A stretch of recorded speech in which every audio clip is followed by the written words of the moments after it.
Hello, beautiful perception trainers people. I almost didn't get that out. And welcome back to another video where today we're going to be talking about why there is nothing wrong with you. All right, so pretty much on every single one of my videos, right? No matter what I make my video on, I get a comment. So if it's on negative emotions, they say, okay, yeah, but what about this negative emotion? If it's on self-sabotaging behavior, it's like, okay, I hear what you're saying. There's no bad part of me. My self-sabotaging behavior is helping me. But what about this thing? This thing is actually bad. Yeah, but this negative thought pattern that I have, this is actually bad and I need to get rid of this. This habit that I have, this thing that I do, this thing in my life. All of us seem to believe that no matter how many videos I make on how there is nothing wrong with you and every part of you is there for a reason and needs to be loved and grown and matured and you're not going to get rid of anything, there's always the, yeah, but what about my thing? So in this video, this is going to be the video that I send everyone from now on, forever and ever, amen, when they come to me with the yeah, but, when they come to me with a, what about this emotion? What about this part of myself? What about this negative habit? What about this, because, so in this video today, I am going to explain definitively why there is nothing wrong with you, why there is no bad part of you, why there is no wrong emotion that you've ever felt, why you do not have a self-sabotaging part of you, why you do not have an inner saboteur, why nothing has gone wrong in your life, and why everything simply needs to be loved. Okay? And I'm going to explain this to you today, and then I'm going to talk to you about why we resist hearing this, because this is true. We all have a deep resistance to hearing this information and applying it to ourselves, and we all think that we're the exception, or that our characteristic that we have that we see as negative is the exception, and we do that for a reason. And so we're going to talk about that so that you can start to do the work on yourself, that when you start to make yourself the exception, you can undo that. Okay, so let's go all the way back to the beginning and let's talk about why there is nothing wrong with you. There is absolutely nothing wrong with you. Everything that you are, everything that exists within you, everything that you do, everything that you think, everything that you feel, and everything that you've experienced, everything that you have experienced has a reason. It has a good reason. And let's figure out what that is, okay? So when we as children are growing up and developing, the first thing we need to understand that humanity doesn't understand is that we're learning. We have all these spiritual ideas that we've lived many lives, or that this isn't the first time we've done this, or we've got this ideal higher self nature that already knows everything, whatever. We might have that kind of thinking going on. It doesn't matter.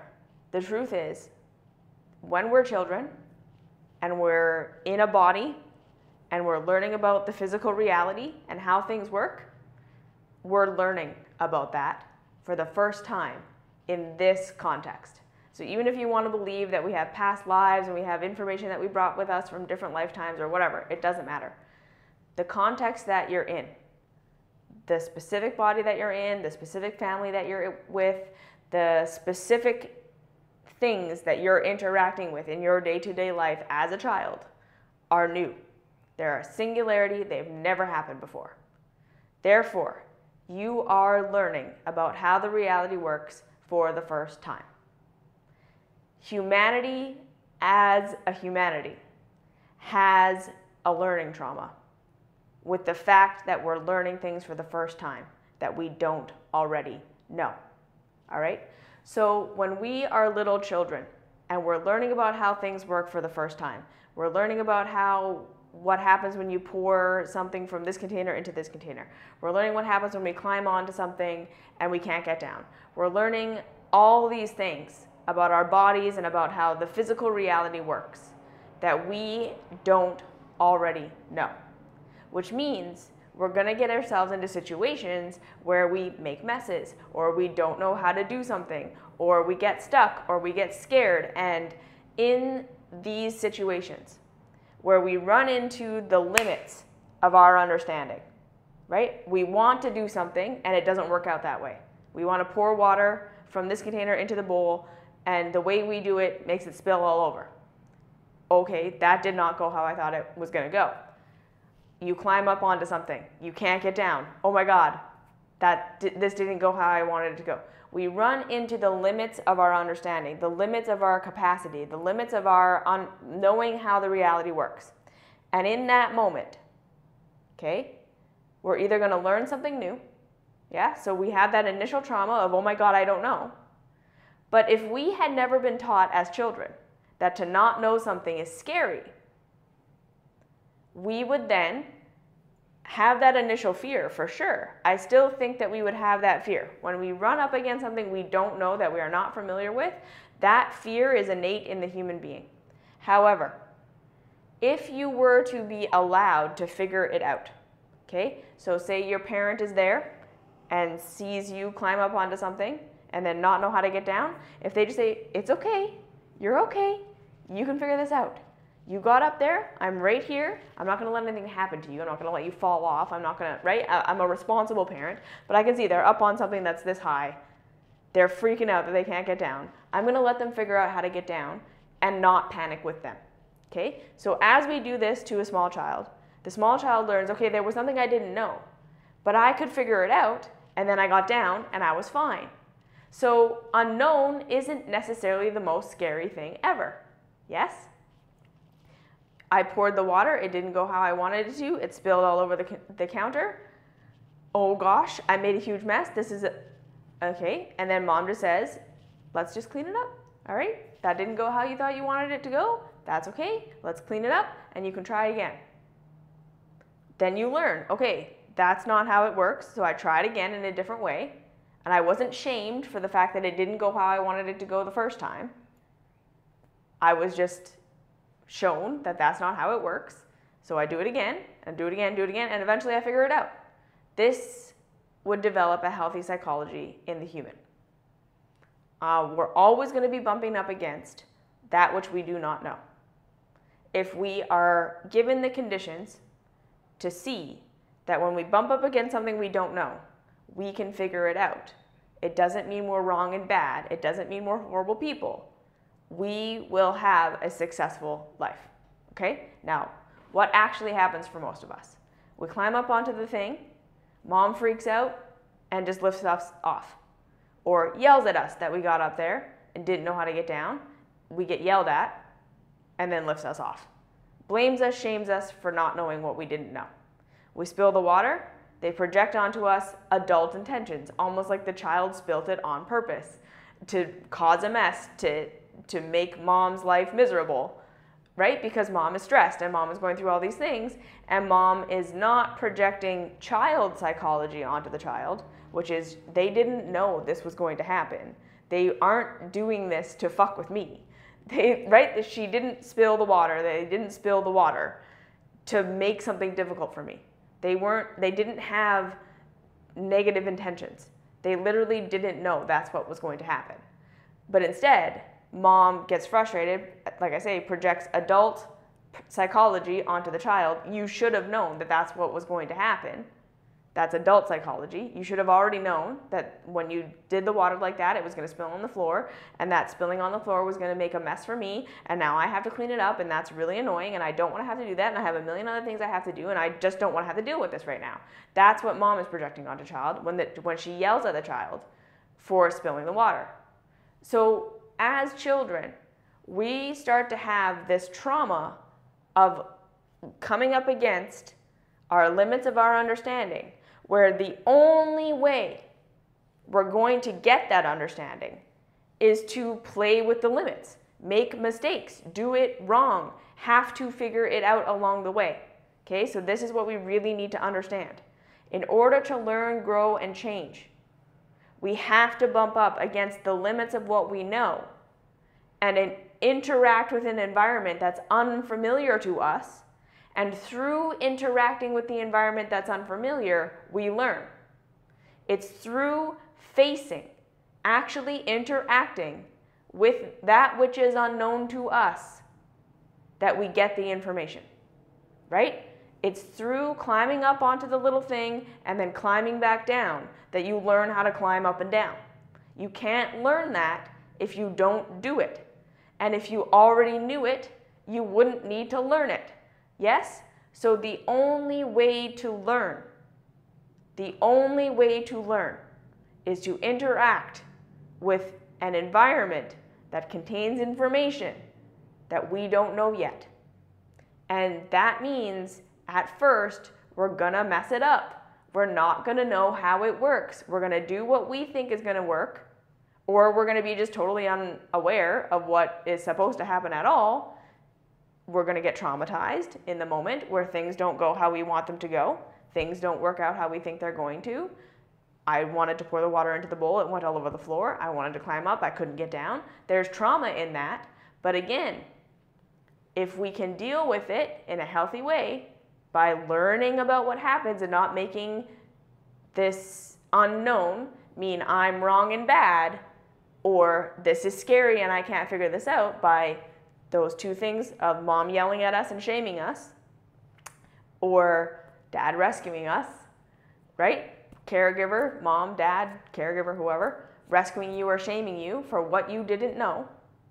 That's how we start to develop this trauma, okay? This trauma that says the unknown is scary and I can't figure it out, and if I don't already know, I'm bad and wrong. I'm a bad person for not already having known. I caused other people pain, which I didn't realize I was going to, but that also makes me bad and wrong. You see what I'm saying here? This is really huge and key. When we're growing up and we're learning things, we're interacting with an environment we don't understand. As we're growing up, from childhood into teenagerhood, into adulthood, everything is new. We're interacting with the world in a way that we don't know how the world works. So we're going to do things in opposition to how the reality works. We're going to hurt ourselves. We're going to drink too much. We're going to smoke weed. We're going to do all these crazy things that we do. And again, we're going to have our caregivers projecting onto us adult psychology of you knew that this was going to be bad. You knew this was going to give you negative consequences. You did it anyway. And so now you hurt yourself and you hurt me. Knowingly, like this is what's being projected onto us, that we knowingly have hurt ourselves, we knowingly have hurt them, and we could have done something else. See, so this is how we start to get this idea in our head that not knowing stuff and making mistakes makes us a bad person. Because we have that projected onto us, because that's what was projected onto our caregivers, and that was projected onto their caregivers. This is passed down all throughout the line of just not understanding that babies and children don't know. They're not fucking with you, okay? Even when they're in the terrible twos, when we're in the terrible twos, and we do look like we're fucking with our parents. We do look like we become violent and rebellious and all of these things. Again, we're not doing that to cause harm. See, there's a huge difference between we're testing the boundaries because we don't know where they are. We're interacting with the unknown in that terrible 2, terrible 3 time. That's when the child psychology is first discovering that it's independent from caregiver. Up until then, there's a complete enmeshment that mom or dad and me are one and the same thing. Okay? And so as we're getting into these 2s and 3s, we're starting to realize, no, they're not me. I'm not them. We're different. And how does this world work? What am I allowed to do? What am I allowed to get away with? Where are the boundaries here? What can I create? And then we get, right? And then we start to see again the separation between me and you, which means if you have the toy, I don't have the toy, and I want the toy, so I'm just going to smash you on the head. Again, the kid is not doing that because they're a bad child who wants to hurt this other child. They just want the toy and are literally unaware that this other person has feelings like they have feelings. They are not aware that they have feelings. You see? So if we were, again, coached and coddled in this time, rather than projected onto that we're wrong and bad and stupid and causing harm knowingly as children and then as teenagers and then as adults, we would be able to learn through these things that we're doing that this is just not how things work. We don't do it that way. Look, you would be able to learn, okay, if someone smashed you on the head, you wouldn't like that. So maybe you don't smash them on the head. That's the boundary. That doesn't feel good, right? And if a child really can see, I smashed this other kid on the head, they cry. And then instead of being reprimanded, the child watches this other child cry. They're going to start to connect the dots that it doesn't feel good to make another child cry. That's normal human psychology and way of being. We instinctively don't want to hurt each other. We instinctively don't want to hurt ourselves. Okay, so that's the base. Now, on top of this, we start to express characteristics, and we've talked about this a lot in past videos.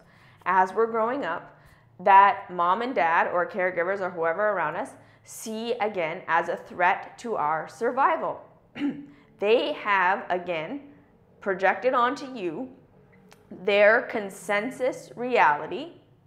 Okay, so consensus reality being what everyone believes reality is. Whether or not that's in alignment with true reality, can be, might not be, doesn't matter. Whatever your parents think is going to be a threat to your survival or a threat to their comfort. When you express that, again, you're going to get shamed or you're going to have love get pulled away from you. So then you learn, okay, well, this part of myself is not good. Again, this is bad. This caused me pain. This caused me to get in trouble. Or if your caregivers use it as a way of victimizing themselves, right? So blaming you for their pain, saying when you do this, this hurts me. And again, you knowingly knew that you were going to hurt me by doing this, and you're just bad or negligent or rebellious, or there's something wrong with you that you're doing this and it's hurting me, right? That goes even worse. Then we start to believe that who and what we are is fundamentally harmful to others. Now, what we have to understand is that the things that we express as children are underdeveloped seeds of who we are going to become. All right, so now let's get into this. So again, we're shamed for not knowing, or we're taught that we can't learn through being rescued. We're shamed for not knowing, and it is projected onto us that we did know, and that the pain or the chaos or the mess or whatever it is that the discomfort that we caused through our unknowing was intentional, when it clearly wasn't. Children don't know they're causing a mess and that this is going to make things harder for their parents. They don't know that. But parents project onto their kids that they did know that. They're projecting adult psychology onto the children. So then we learn, okay, well, this was totally unknown to me. I didn't know this was going to be a mess. I didn't know this was going to make mom's day harder. I wasn't doing this on purpose. But clearly, when I go into the unknown and I do something that I didn't know about, I cause pain that I didn't even know I was going to cause. But I did know. I should have known. I should have known it was going to cause pain. And look, I've made a big mess. And that was really bad for mom. And mom doesn't like that. And now mom doesn't love me. So, and I'm bad, right? And then the next thing is we express baby seeds of who we are as children that then get rejected by our caregivers. And again, make us believe that there's something wrong, bad, and broken about us, all right? Without understanding that, again, we as children, as young adults, have everything inside of us that we need to grow into our potential. So this is when we start to get into, I want you to understand that every single part of your shadow, every self-sabotaging behavior, every bad part of you, every negative emotion, every negative thought, whatever it is your potential, is your higher self, simply in an underdeveloped state. Okay? So rather than believing that we humans come with all this knowledge and wisdom of who we're supposed to be and what we're supposed to do, and we already know everything, and we're just not doing it right. No. Okay? The real, true reality of who you are. You were born with the seeds of who you were to become. the seeds of your potential, the seeds of your higher self, the seeds of what you are capable of developing into. You have that, but they are not developed. You cannot express them in their fullest potential in your childhood, in your infancy, in your teenage years, even into your adulthood. Why? Because, again, we must understand that in order for life to be life, it must be learning, growing, changing, evolving, and expanding. In order for things to be learning, growing, changing, evolving, and expanding, they need to be interacting with the environment so as to attain new information. We grow in all ways, physically, mentally, emotionally, and spiritually, through interacting with the unknown, getting the information of that unknown thing, that unknown becoming known, informing us, and we become more intelligent, more evolved, more capable, more adult, more mature, however you want to say it. This is what it is. When we healthfully interact with the unknown, those seeds of potential within us are informed and grown. That is how we grow into our potential, is we interact with an environment that is unknown to us, and the environment informs these seeds and grows them into their potential. Okay? So we got to think, I have the potential to become my potential. But without interacting with the world, without going out and doing a whole bunch of things that I didn't know how it was going to go, without interacting with a reality that I don't yet understand and getting information through that interaction, there is no food for the seeds inside of me, and therefore they cannot grow, and therefore I cannot become my potential.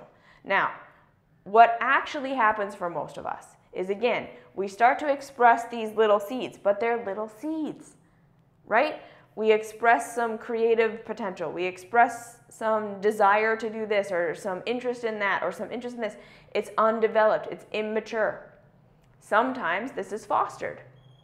And we see people becoming geniuses when their parents notice a little spark of interest in their kid in piano, and they put them in piano, and then they start to interact with the unknown of piano, but they knew there was like that little seed, right? So that little 3-year-old is not a genius at piano yet. There's a seed of wanting to play piano, but they still have so much unknown to interact with the piano, yes, to become great. They may pick it up easier than someone else because, yes, that's their potential. That's their path. When we're on our right path, we're following our interest. We're following what excites us. We're following and doing things that we are willing to spend a massive amount of time on, that we're willing to suck at, that we're willing to not know. We're curious because, again, that's our predisposition to learn from this thing. Yes? So the little child who becomes the amazing pianist doesn't become the amazing pianist because they were good at piano already. They become the amazing pianist because their parents recognized an innate desire in them to play the piano, a curiosity, an interest. I don't know about this thing and I really want to know. And then that child spends hundreds and hundreds and hundreds and hundreds and hundreds of hours sitting at the piano, interacting with the unknown. Every single time he learns a new piece of music, every single time he comes up with a new time or sees a new time signature or a new scale, just all of these things that he has to learn about music to become someone who's amazing at music, that it's all unknown to them as a child. But they're willing to be in that unknown constantly interacting with the unknown, informing themselves, interacting with the unknown, informing themselves, playing something they can't play, can't play, can't play, can't play, can play. Can't play, can't play, can't play, can't play.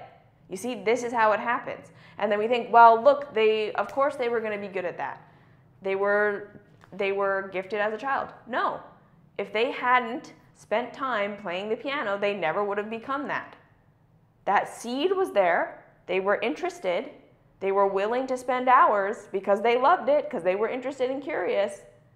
But had that not been fostered, or had they been shamed about it, or had they not been given the opportunity to do that, they would never have become the great pianist. You see? So this is really what's happening. So now, when we start to express these little seeds of who and what we're going to be interested in, what we're really expressing is the narrowing of the perception of the reality, so that we start to focus on the unknown that's applicable to us. Okay? That's what those little seeds are in our childhood. Is it starting to narrow our focus, because there's so much reality to learn from. There's so much that we could discover. There's so much for us to see that we could learn about. There's so much unknown that if we didn't have a specific genetic makeup that made us interested in 1 or 2 or 3 different things that all tied into us becoming our potential, we would be completely overwhelmed. We would have no idea what to do, okay?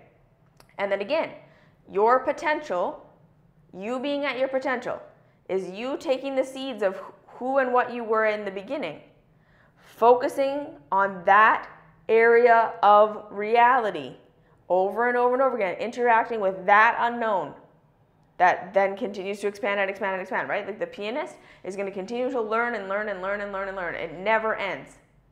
There's always something new to discover in music. There's always something new to discover in whatever it is that you're interested in, because reality is evolving.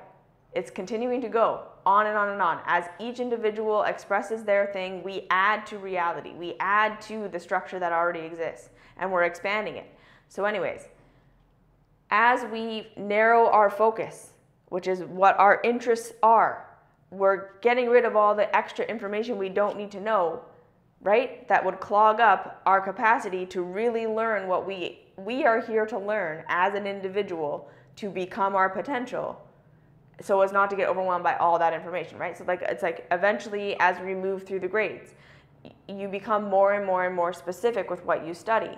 Eventually when you're in your PhD for chemistry, you're not taking English courses anymore. You see, the amount of information that you're starting to take in is becoming more and more specialized and more complex within that specialization. That's us becoming our potential. We are meant to grow and become more and more complex in our specialization. Now, this doesn't necessarily always come to a vocation. Okay, we need to think of our potential and our purpose more in broader terms, that it's our life. It's all these life experiences that we've had and the many interests that we have, because we are complex beings. It's not just like nutrition or science or whatever. It's everything. We are meant to become a specifically complex being, and that is our potential. Our potential includes our relationships, our relationship with our body, our relationships with our work, our relationships with money.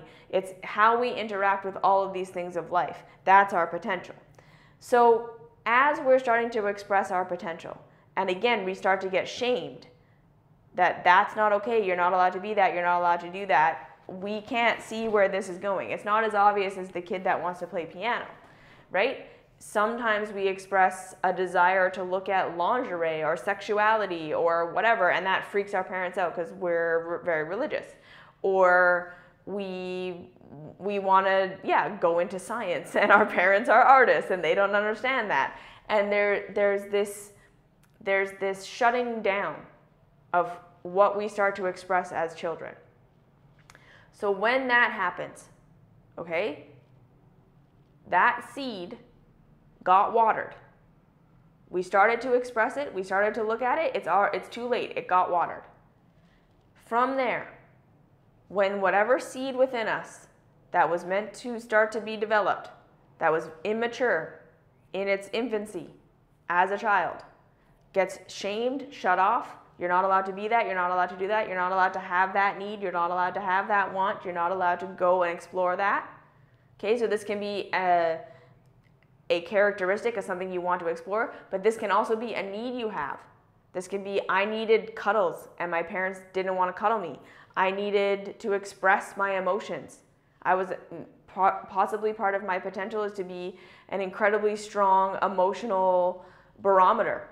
But my parents didn't like that. They didn't like my negative emotions. They didn't like it when I was upset. They didn't want to hear that. They wanted to believe that everything was great and fine in their world.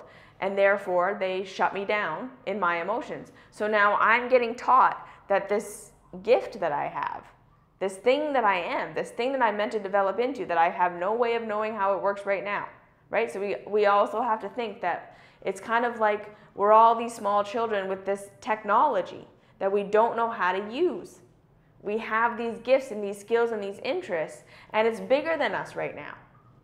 It's bigger than us right now. We don't know how to handle it. We don't know how to harness it. We don't have that information, right? So it's very confusing as a child. And then when we're shamed and blamed for it, we learn to try to shut it off. And that's how we start to ferment. Okay, so now needs that we have, things we want to express, things we want to explore, things that we want to do, the potential we want to grow into is now being cut off. It's cut off from love, it's cut off from information, and it is what we are now deciding is wrong and bad about us. Because it caused mom and dad pain, it caused mom and dad to reject me, it caused other people to reject me, it doesn't really matter. It's now we're learning that these things that are innate about us, okay, our emotions, our thoughts, our interests, our needs, our wants are interacting with the unknown environment that we don't know how to interact with. All of that is innate. We're learning from our caregivers that all these things that are innate within us are bad and wrong, are to be feared, cause other people pain, and make us essentially, we are perceived as being causing pain on purpose. So then we grow into our teenage years where we're trying to figure out who we are in the world. And we're getting blamed even more a lot of the time for our parents' pain when we start to explore with sexuality or drugs or whatever it is that we're doing as a teenager that our parents don't like. So we've already been shamed and blamed for who we were. So now as we're going into teenagerhood, yes, instead of healthfully growing into teenagerhood where we're starting to find ourselves, what we're really doing is we're testing the boundaries and the limits for how we can numb and suppress who we are. That is why we rebel as teenagers. Okay? We get into drugs, we get into alcohol, we get into food, we get into sex, we get into all these things. Not because we're trying to rebel or fuck our parents or any of this. Even if we think that that's why we're doing it, it has nothing to do with that. It's because the seeds of potential of what we wanted to explore and become as humans has been so ingrained in us by the time we're teenagers that it is wrong and bad and you cannot do that, that we're now developing coping mechanisms. We are now developing coping mechanisms. Drinking, drugs, sex, rebellion, all of these things that we do that look self-sabotaging and look like they cause harm to other people. Violence, aggression, being mean to other kids at school, all of this stuff, it happens because we're coping with the pain of not being allowed to be who and what we actually are, not being allowed to explore what we're actually interested in, not being allowed to interact with the unknown environment that is the world without it meaning that we're bad, wrong, and stupid and we should have known, or that it's scary and don't go there. That is why that happens. And then as we grow into adults, we continue to keep up with this coping mechanism. We're losing touch with who and what we truly are the longer we do coping stuff. And eventually we become the adults who constantly overspend, who can't get our shit together, who have eating disorders, who have getting into the wrong relationship over and over again, who have all this emotional turmoil, all this emotional pain, all these habits that we have no way of getting control over.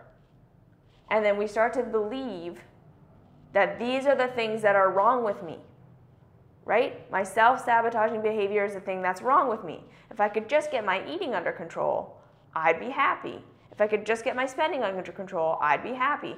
If I could just get my shit together to get educated and stop procrastinating and get a job, I'd be happy. But there's something broken about me that I keep sabotaging myself. We start to think, all this negative emotion that I'm feeling, it has no reason. I'm just unnecessarily angry, I'm unnecessarily sad, I'm depressed, I'm anxious. There's something broken about me that I am this way. There's something broken about me that I feel this way. Maybe I should take an antidepressant, maybe I should drink, maybe I should eat. I'm going to do whatever it takes to get rid of this negative emotion because I hate it so much and I don't know what to do with it. I don't know why it's there. It just means there's something wrong with me. You have all these negative thoughts and negative beliefs about the world and believing you can't do what you want to do and that you're trapped and that you're a victim and you don't understand why you feel that way. Your body is breaking down. You get sick. You don't feel well, and we think the body is broken. No, okay? This is where the misunderstanding is happening that is causing humanity to just be chasing its tail. Then we become adults who get into self-improvement. I'm going to get rid of that self-sabotaging part of myself. I'm going to get rid of these negative beliefs. I'm going to take drugs and do whatever it takes to get rid of these emotions. Because this is what's wrong with me. And if I could just get rid of this, I could live a normal, happy, healthy life. No, you couldn't. Number one, because normal, healthy, happy life doesn't exist. There's nothing wrong with you that you cannot thrive in this world we live in. And I'm just going to say that again. There's absolutely nothing wrong with you that you cannot thrive in the world that we live in. That it causes you pain. The reason the world causes you pain is because it's set up to be counter to human thriving. And this is not a conspiracy theory. There is no, I do not believe that there's a higher governing whatever that's orchestrated all of this. Okay? Humans are doing this to themselves. We are the ones who, in our childhoods, right, or in our parenting, continue to pass on this understanding that negative emotions are bad, wrong, and scary, and we have to get rid of them. That my kid can't learn because every time they try and learn, it's an inconvenience to me. They're doing this on purpose. That whatever it is they're interested in and curious in right now is scary and they can't do that. That's the seed of it. This is why humanity doesn't seem to be evolving very much. Because we're not understanding that what really needs to happen is we need to realize that each individual is here as a unique individual. Okay? What we're looking for in society, when we're looking for homogeny and fitting in and consensus reality, like we talk about, everyone agrees that this is how it works, we're looking for safety. It's not going to come from that. It's not going to come from that. But so long as we believe that safety is going to come from everyone being the same, so therefore we can predict each other, we're going to continue to live in a world where we reject and deny every instinctual thing that every child has, because each individual child and each individual person is a unique individual. We're never going to be homogenous. We're never going to be, when we're all expressing authentically, predictable to one another. And when we see that as a threat, which we do right now, right? Anything that's different from me is a threat to me. We squash everything. We try and get rid of things. We try and shut things down because that's how we're understanding reality. When we start to understand that in truth, when each individual is allowed to grow into who and what they are here to be, this is how society is going to function properly. Each individual is going to bring to the table what they have to bring to the table. And we are going to see that this is a collective that can work together. We don't need to be the same and predictable for everyone to get along. Okay? Again, as we interact with the actual reality, we aren't going to need laws and governments to tell us, don't kill each other. Because we're going to see with our own self, there's negative consequences. Again, as we start to interact with the unknown, we will learn from it. if we are given the opportunity to learn from it, if we take the opportunity to learn from it. So all this is to say that, again, we're looking to control ourselves because we believe that we are fundamentally flawed, when the truth is we are not fundamentally flawed. We're immature and we haven't been allowed to grow. This is why we self-sabotage. Our negative emotions are letting us know that something is out of alignment with truth in my reality. And a lot of that stuff is not something you created in your lifetime. You were given conditions that are not in alignment with human beings thriving. If your body is sick, it's because the body is not being given the proper conditions in order to thrive. There's nothing wrong with the body that the body is sick. The body is adapting to unideal circumstances and keeping you alive through your sickness. This is what we must understand, okay?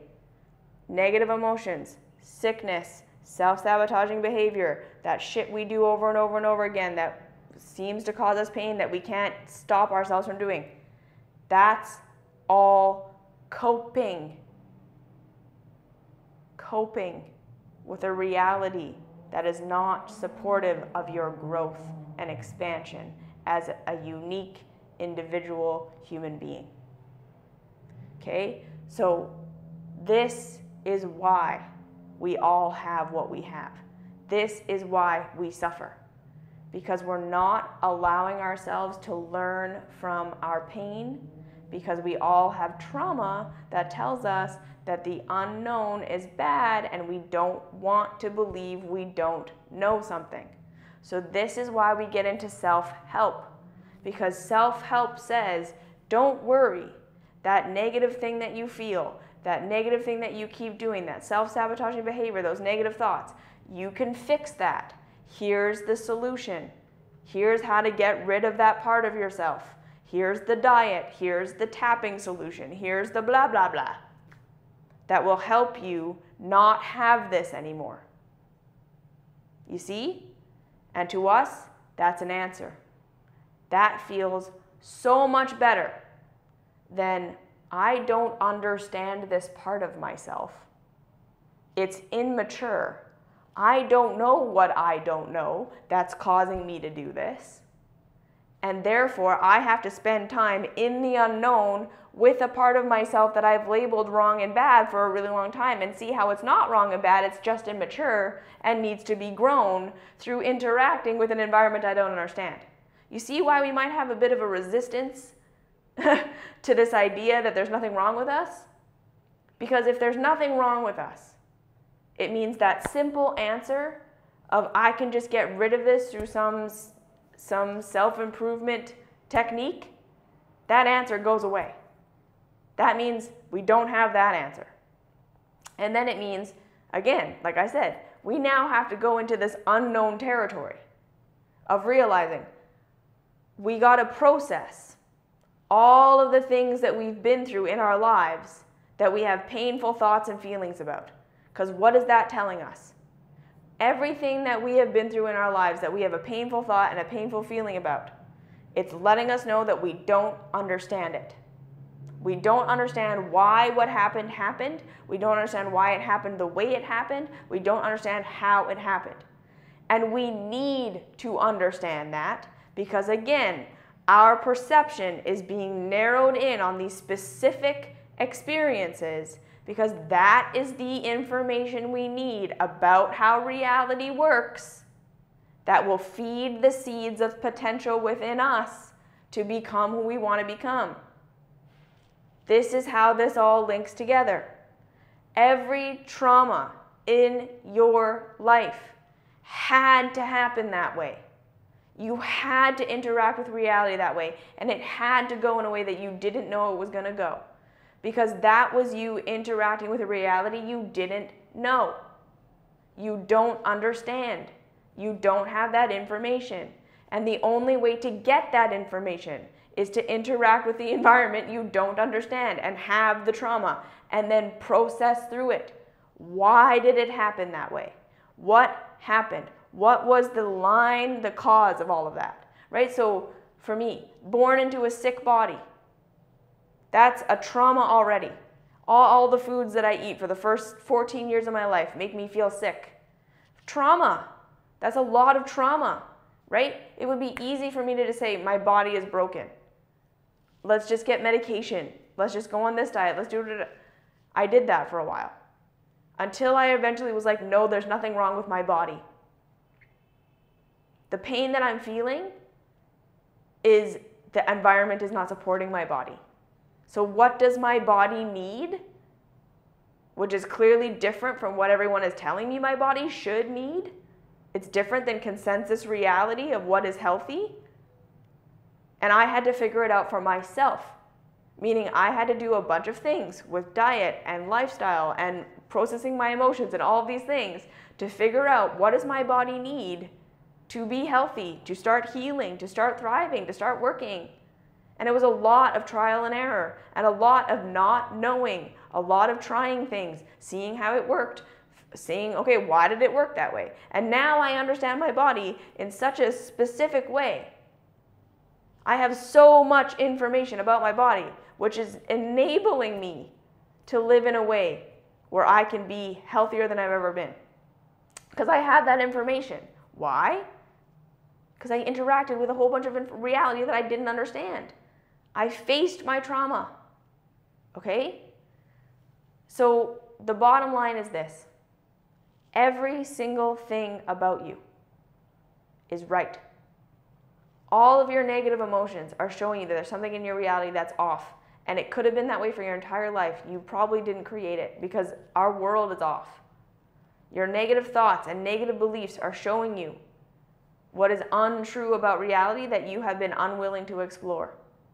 The things that you wanted to express and to develop as a child, whatever that was, that got shut down, are fermenting seeds within you that are causing your self-sabotaging behavior. You are coping with not being allowed to express and grow into the person that you are by self-sabotaging. That's how you're coping. You're not going to get rid of any of these parts of yourself. They are who you are. You are not the special snowflake that has the painful thing that really does need to get fixed. You're not. You are not the exception. You are the rule. If you are in pain, there's a reason you're in pain. If you are hurting yourself, there's a reason you're hurting yourself. You're coping with an environment that hasn't allowed you to learn and grow and expand into who you want to be. Your growth is being stagnated, and that hurts. That is why you are in the pain you're in. There's nothing wrong with you, okay? There's nothing wrong with you. There are only aspects and parts of yourself that have interacted with an environment you didn't understand, have gotten information you haven't integrated, and parts of yourself that have not been allowed to be developed through interacting with that unknown information. And then you have piled on top of that beliefs about these things and about these parts of yourself that tell you that you're going to get rejected and that you're wrong and that you're bad and that you're causing harm to others and yourself through trying to express these things. That is really what this is, and that's why it's complicated, okay? So now you're asking me, what's the answer, right? What do I do with all of this? If the answer is my greatest fears, right? Which is interacting with the unknown, letting go of the idea that I'm going to improve myself, letting go of the hope that I have, right? Because let's think of this. The self-help and self-improvement world is so pervasive because it gives us hope. It really does. We really believe that once I get rid of this part of myself, or once I get rich enough, or once I get thin enough, or once I get the relationship, or once I get the job, or once I, I will be happy. And it gives us this false sense of I have the answer. I know what to do. I know what's wrong with myself, right? Everyone always comes to me in coaching and says that. I know why I'm overeating. I know why I'm overspending. I know why I just can't stop myself from doing it. And I say, you don't know then. You absolutely don't know. You have no idea why you're doing it. Because if you did know, you'd be able to get the need that this thing is meeting in you met in a different way, and then you wouldn't need to do this anymore, right? So this is another big thing. How am I going to get rid of my self-sabotaging behavior? You're not going to get rid of it. You're going to realize the need that you're meeting for yourself through your self-sabotaging behavior, through doing your self-sabotaging behavior from a place of love and compassion, realizing what it's actually doing for you, and then seeing that you can get that need met in a bigger way, in a better way, in a more mature way. Okay, this is what this is going to take. So the bottom line here is this. You must first start with catching yourself when you're making yourself wrong. When you make any aspect of who and what you are the reason you're in pain. When you make anything about your reality wrong. That is the first step. There is nothing wrong with you. You're binging for a reason. You're angry for a reason. You keep sabotaging yourself for a reason. You keep getting in the same situation with friends and with work and with all this over and over again for a reason. There's something you need to learn. Okay? You're interacting with this environment over and over and over again because you want to learn. The instinct is driving you. Keep going. You got to learn from this. That's why you keep putting yourself in that situation. You're not sabotaging yourself. You're trying to help yourself learn. The way you sabotage yourself is by not letting yourself learn, by making it wrong, by saying this is wrong and painful and I don't like it and it shouldn't be happening. Or I'm fucked up that I keep making this happen. No, you're not. Okay? You gotta catch where you're making yourself wrong and where you want to make yourself wrong. No, this self-sabotaging behavior, this really is bad. Look, it's causing me harm. It's causing other people harm. I want to kill people. It's not wrong. It's not bad. It's underdeveloped. It's a coping mechanism. Okay? Second thing, we start to have compassion for these parts of ourselves. Instead of, why am I doing this? Why is it like this? Why is my body like this? Why can't I stop eating? Why am I doing this? Why am I like this? What caused me to need to do this? What happened to me? I have a good reason. You start to give yourself the benefit of the doubt. Okay? This is hard because we're so trained to just reject it, deny it, try and get rid of it. No, this isn't happening. I don't want to feel it. I don't want to look at it. We have to start to say, okay, no, this is happening for a reason, and it's happening for a good reason. I don't know what that reason is right now, and that's okay. Okay?